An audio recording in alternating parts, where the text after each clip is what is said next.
News Talk ZB, welcome back fishing with Crimpy. And if you are heading out on the water today, what are the tides doing there, Mr. Crimp? Nelson, your high tide today is at 22 minutes past 2, and it's a 3.7 metre high tide. Havelock, you have to wait till 25 past 2 to collect a 2.8 metre tide. And Crescelles, you're a little bit early at 23 past 2 p.m. this afternoon, and you've got a 3.7 to look forward to. Stevens Islands are always small up there, 6 past 2 p.m, 2.2 metres. And Westport, all the way down the coast there, you're waiting a little bit longer in the day. 5 minutes to 4 this afternoon, a 2.8 metre tide.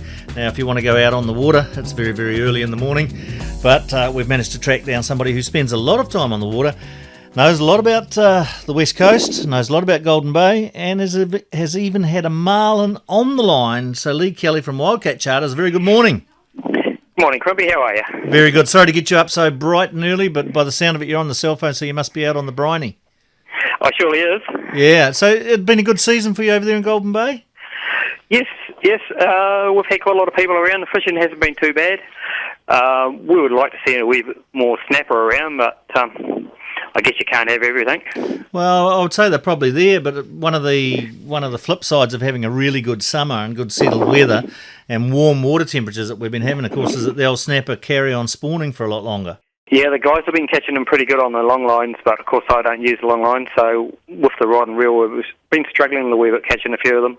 Yeah, I think that's pretty much the case all around the traps, although from now on, and they should come back on the bite. Leigh, you operate a charter business and a accommodation business over there in Golden Bay.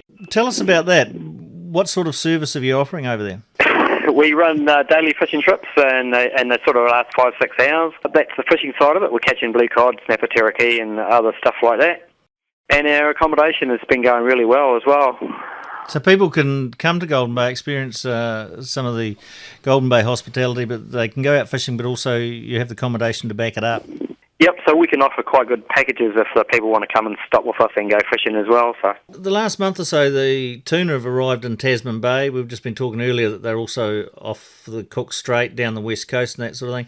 I've just had my scouts out, and in the last couple of days, 2 or 3 days, they've turned up in big numbers along the front of Able Tasman and in your area. Is that something that you offer people, that you can take them out and get them into an albacore if they haven't caught them before? Well, we certainly would like to be doing a wee bit more than what we are. After our day's fishing, we troll a few lures around and catching them is a little bit random, but you need to be sort of really targeting them and put a little bit of time in. But the water's certainly cleaned up nicely, so we're expecting to see them for a wee while yet, I would hope. Yeah, I mean, you've fished for them commercially, haven't you? Yes, we've caught a lot of them over the past. So would I be right in expecting them to hang around till sort of like late March? It's certainly what I would be expecting, and of course if the weather goes a bit yucky and things cool down, well, that might shorten that time up a wee bit. I got a theory, a lot of people get fixated with the water temperature. I tend to think that the food is probably more of a driving factor, and there's a lot of food in the bay at the moment in terms of anchovies, Chinese whitebait and various other things. If the food is prolific, do you think that's likely to keep them interested a bit longer? It could well do, although,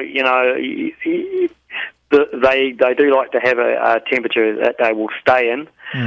They will dive into the warmer or cooler water for shorter periods of time, even into the dirty green water. We caught one the other day just in quite dirty water. So, they do go into those things looking for the feed. So, if there's plenty of feed about and the water temperature's nice, should be good. A lot of people have got various theories on how to catch them. One of my theories, I like to follow current lines. What's your preferred method? Well, obviously, Daryl, the current lines are always good, definitely worth a looking around. Finding birds on the surface working is, you definitely have to go have a bit of a nose around. Even finding a bit of flotsam floating about is usually worth doing a spin around it and making sure that there's nothing hanging around underneath. Quite often, on a really hot day, they'll hide under a bit of kelp or something just for a bit of cool. All right, my guest this morning is Leigh Kelly from Wildcat Charters in Golden Bay. More of Leigh looms in a moment.